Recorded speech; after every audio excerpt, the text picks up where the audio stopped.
Adarsh arts and commerce college, Desaiganj, Varsha, district Gadchiroli. Online classes for BCom same 5, advance accounting paper first, amalgamation of कंपन्यांचे संमिश्रण. आपण यामध्ये आज problem number 3 बघूया. माय self mister Nilesh Salami, assistant professor, department of commerce. Problem on amalgamation, संमिश्रणावरील निदर्शने. यामध्ये आज आपण प्रॉब्लेम नंबर 3 बघूया. Problem 3, Gopal company limited and Manoj company limited whose business are similar nature agree to amalgamate and form a new company to take over their assets and liabilities. The following are respective balance sheet. इथे बघतो आपण की Gopal company limited आणि Manoj company limited या दोघांचा business व्यवसाय हे एक सारखे असून त्या दोघांमध्ये संमिश्रण घडून येतो आणि एक ते नवीन कंपनी स्थापन करून ती नवीन कंपनी गोपाल कंपनी लिमिटेड आणि मनोज कंपनी लिमिटेडचे असेट्स खरेदी करतो आणि लायबिलिटीज खरेदी करतो.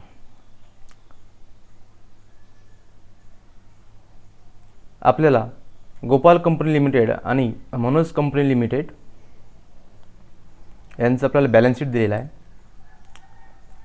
बॅलन्स शीट बघूया आपण गोपाल कंपनी लिमिटेड आणि मनोज कंपनी लिमिटेडचं. दोघांचं आपल्याला संयुक्त असं बॅलन्स शीट दिलेलं आहे. Particulars Gopal company limited and Manoj company limited. प्रथमतः बघूया आपण दोन्ही कंपन्यांचं liabilities. Share capital 7,500 shares at the rate ₹10 each fully paid. Share capital आहे भागभांडवल 7,500 शेअर्स पर शेअर ₹10 प्रमाणे फुल्ली पेड असे 75,000 गोपाल कंपनी लिमिटेडचं आणि 5,500 shares at the rate ₹10 is fully paid. 5,500 shares into ₹10 प्रमाणे असे टोटल 55,000 मनोज कंपनी लिमिटेडचं कॅपिटल शेअर. त्यानंतर सनरी क्रेडिटर्स.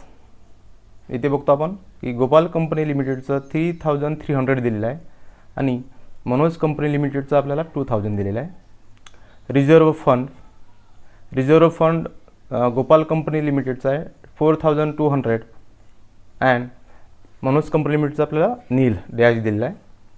त्यानंतर त्या दोन्ही कंपन्यांचं आपल्याला प्रॉफिट अँड लॉस दिलेलं आहे.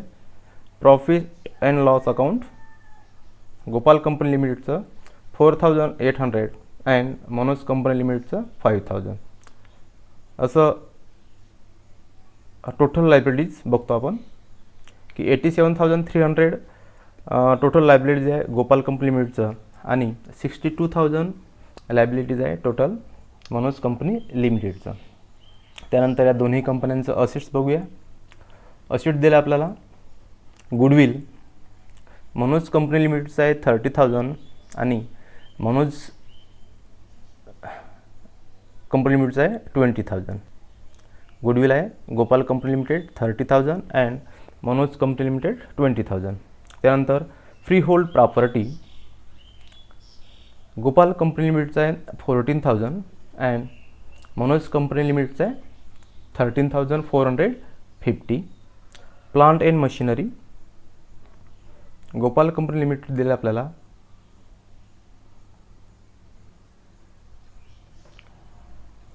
18,300 अँड मनोज कंपनी लिमिटेड दिलं आपल्याला 10,000. Plant and machinery 18,300 and 10,000. Stocks Gopal company लिमिटेडचा आहे 16,000 अँड मनोज कंपनी लिमिटेडचा आहे 11,550.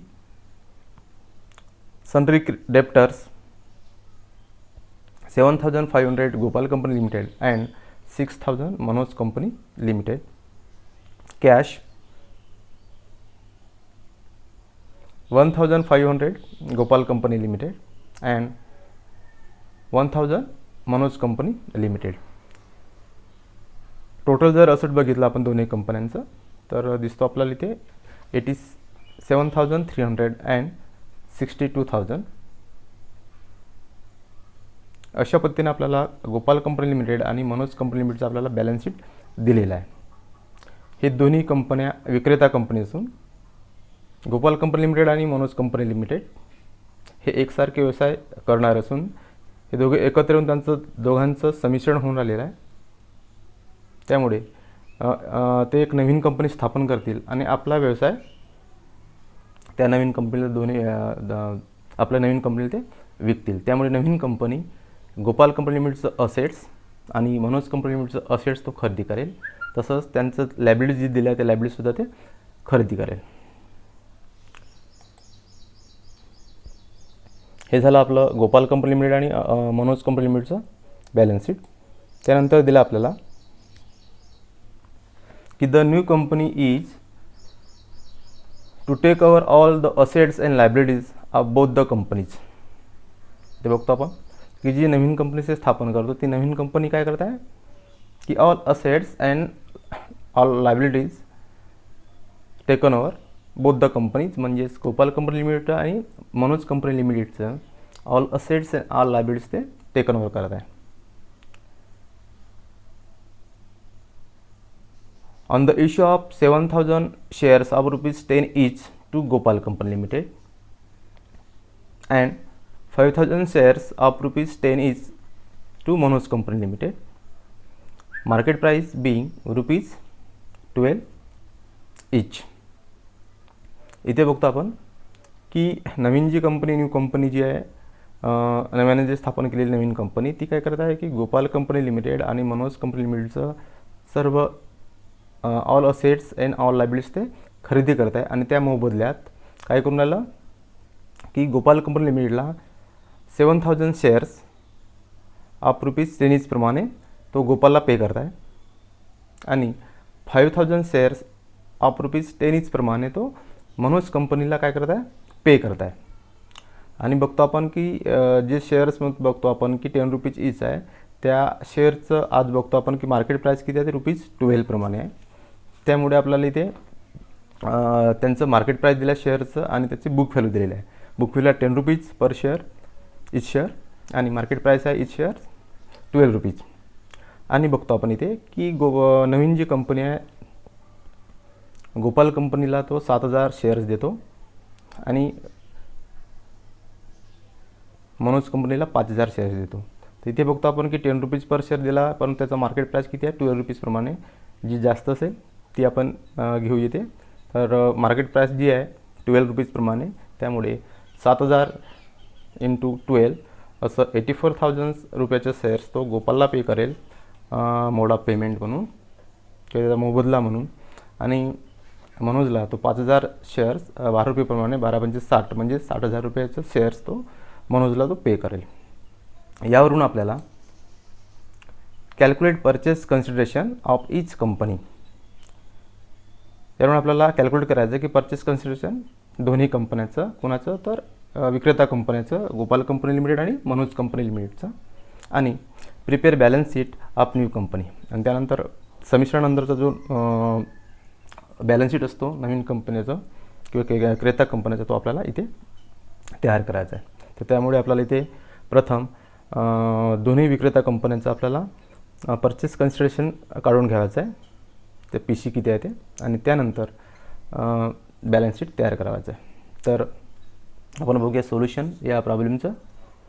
परचेस कन्सिडरेशन कशी तयार काढतात आणि त्याचं बॅलन्स शीट कशी तयार करतात ते. सोल्युशन प्रॉब्लेम नंबर 3चं सोल्युशन. प्रथम आपण क्रय प्रतिफल अगणित करून घेऊया. त्यामुळे कॅल्क्युलेशन ऑफ परचेस कन्सिडरेशन इथे बघतो आपण की दोन्ही कंपन्यांचं आपल्याला काढायचं असल्यामुळे आपण ते कंबाईन काढू शकतो इथे. त्यामुळे particular Gopal company limited and Manoj company limited असं आपण 3 कॉलम तयार करून घेऊ.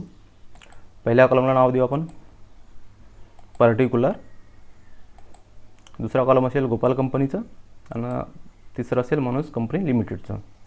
तर इथे काय करतो आपण, पी सी कसं काढतो की विक्रेता कंपनीकडून जे काय संपत्ती खरेदी केली असेल त्या संपत्तीतून स्वीकारलेली बाह्य देयता जी असते ते आपण काय करतो, मायनस करतो. आपल्याला मिळतो नेट असेट्स. आणि ही नेट असेट्स म्हणजे त्याचं पी सी असतो. परंतु आपल्याला उदाहरणामध्ये काय केलं आहे की पे किती केला आहे ते आपल्याला दिलेलं आहे. त्यामुळे आपण मोड ऑफ पेमेंट की बघतो की गोपाल कंपनी लिमिटेडला तो 7,000 शेअर्स पे केलेला आहे आणि मनोजला तो 5,000 शेअर्स पे केलेला आहे. त्यामुळे आपण मोड ऑफ पेमेंट म्हणजे पे केलेली अमाऊंट आणि त्याचं नेट असेट या दोघांचं परत आपण तुलना करूया आणि यावरून आपण गुडविल आहे की कॅपिटल रिझर्व्ह निघतो ते आपण बघूया. तर प्रथम घेऊ इथे आपण की asset taken over at book व्हॅल्यूनुसार कुठली विक्रेता कंपनीकडून कंपनी काय केलं आहे, असेट्स खरेदी केल्या आहे. त्यामुळे आपण दोघांचं कंबाईन काढत असल्यामुळे गोपाल कंपनीकडून आणि मनोज कंपनीकडून कुठली संपत्त्यांनी खरेदी केलं ते आपण प्रथम घेऊ. तर बघतो आपण इथे फ्री होल्ड प्रॉपर्टी.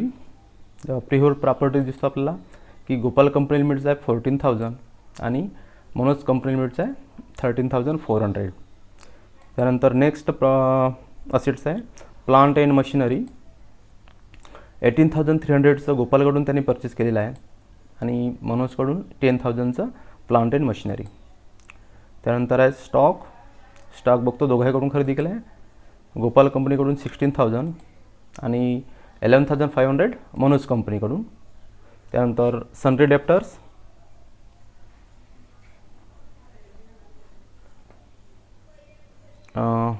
इथे सनरी क्रेडिटर्स असायला पाहिजे. तर बाय मिस्टेक इथे काय झालं आहे की सनरी क्रेडिटर्स असायला पाहिजे. सॉरी बरोबर आहे. असेट असल्यामुळे बघतो आपण की असेट सनरी डेप्टर्स. तर सनरी डेप्टर्ससुद्धा बघतो आपण की गोपालकडून आणि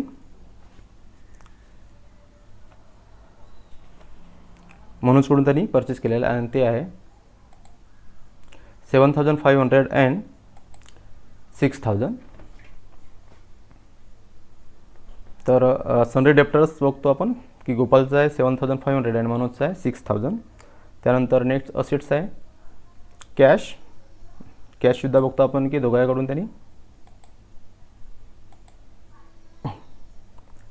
परचेस केलेला आहे 1,05,000चं 1,500 अँड 1,000 असं कॅश आहे. गोपालकडून 1,500 अँड मनोजकडून 1,000. त्यानंतर जर आपण गोपाल कंपनी लिमिटेडचं टोटल असेट्स किती आणि मनोज कंपनीचं टोटल असेट्स किती तर याची जर बेरीज केलं तर आपल्याला मिळेल की गोपालचं टोटल असेट त्यांनी किती खरेदी केलं आणि मनोजचं टोटल असेट्स त्यांनी किती खरेदी केलं. बेरीज जर केलं तर आपल्याला मिळतो गोपाल कंपनी लिमिटेडचं टोटल असेट्स त्यांनी खरेदी केलं आहे, परचेस केलेलं आहे 57,300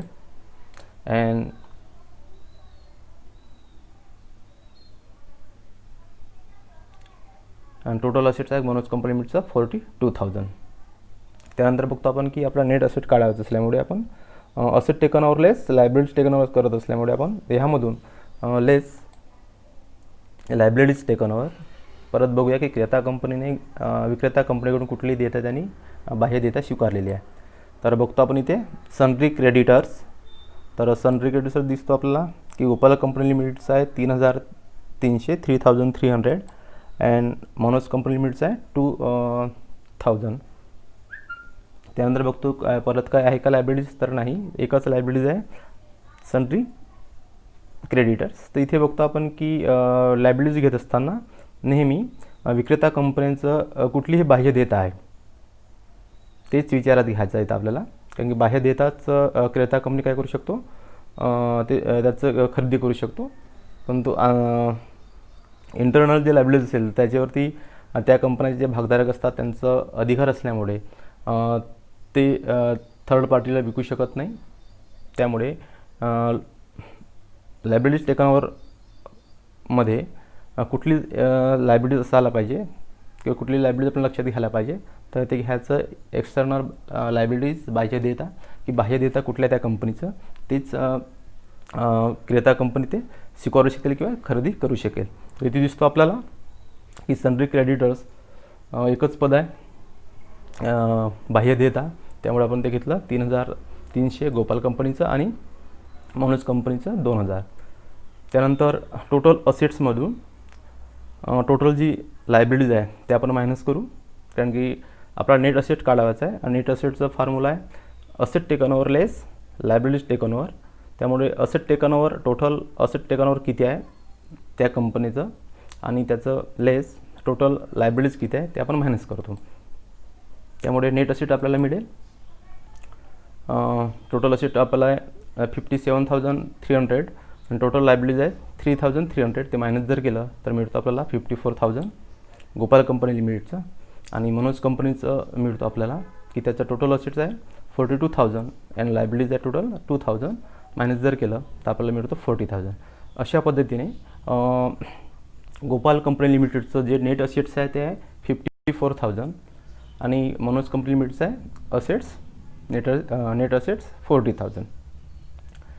तर आता बघतो आपण की यातील जे 2 उदाहरण बघितलं आपण की त्यामध्ये बघतो आपण की नेट असेट्स हेच त्याचं काय राहत होतं क्रय प्रतिफल परचेस कन्सिडरेशन आहे की नाही. आपण बघतो होतो की नेट असेट जेवढा काही नेट असेट होतं तेवढंच तो काय करत होता क्रेता कंपनी त्यांना तो पे करत होता.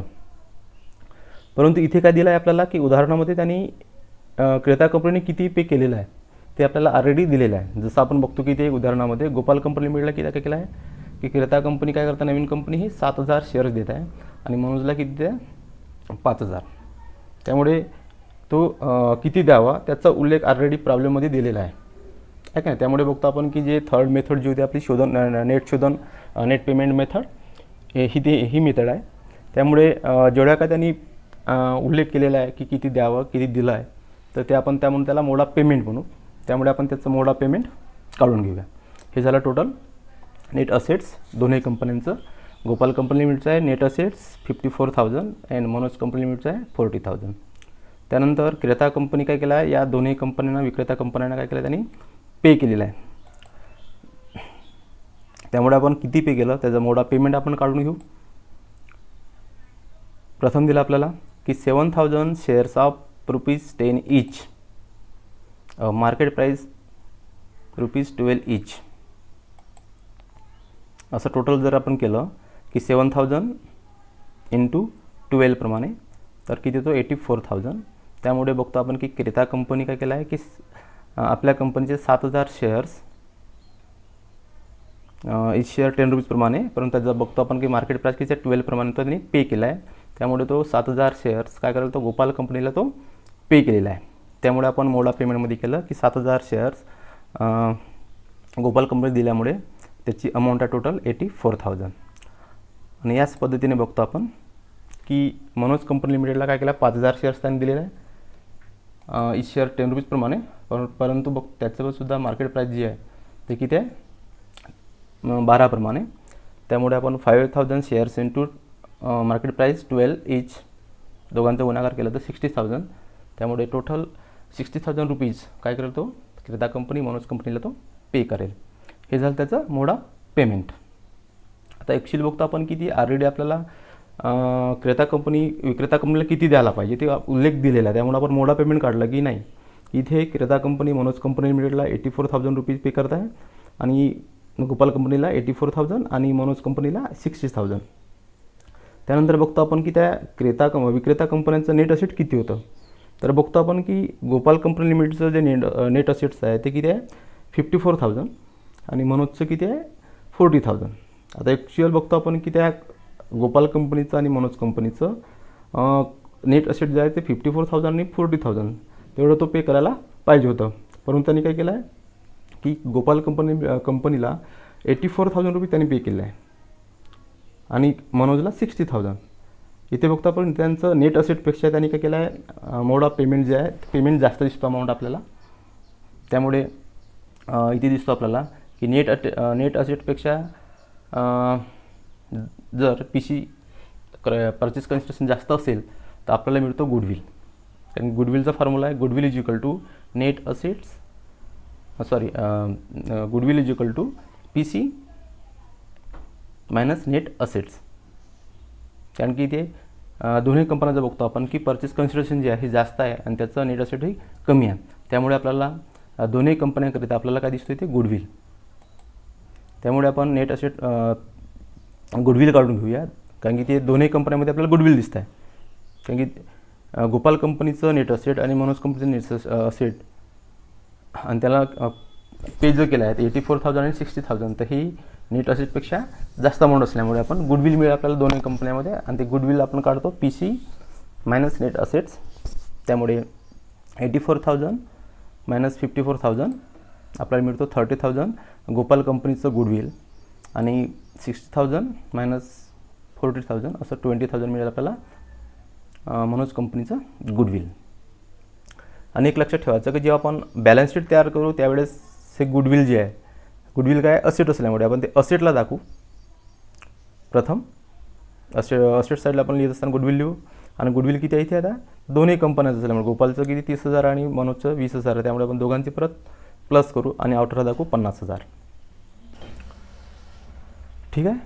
त्यानंतर हे झालं याचं परचेस कन्सिडरेशन.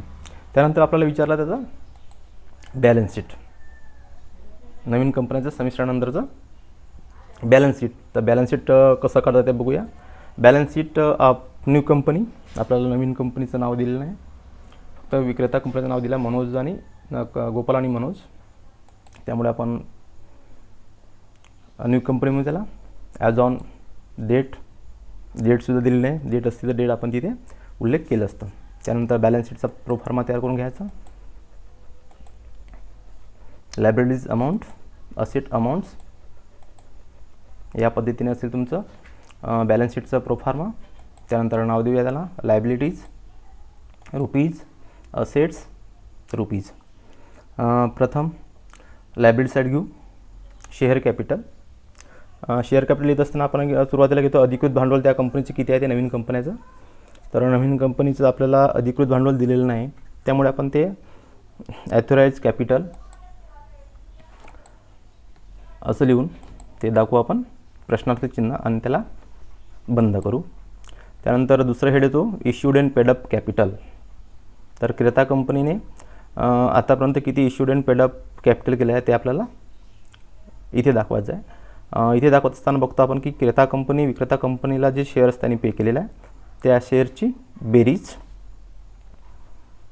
त्यामुळे बघतो आपण इथे की टोटल गोपाल कंपनी मिळाला 7,000 शेअर्स दिला आणि मनोजला किती 5,000, तर टोटल किती 12,000 शेअर्स त्यांनी इश्यू केलेला आहे. आणि बघतो आपण किती प्रमाणे मार्केट प्राईस होतं 12 रुपये, पण त्याचं ॲक्च्युअल बघतो आपण की बुक व्हॅल्यू जी होती 10 रुपीज प्रमाणे.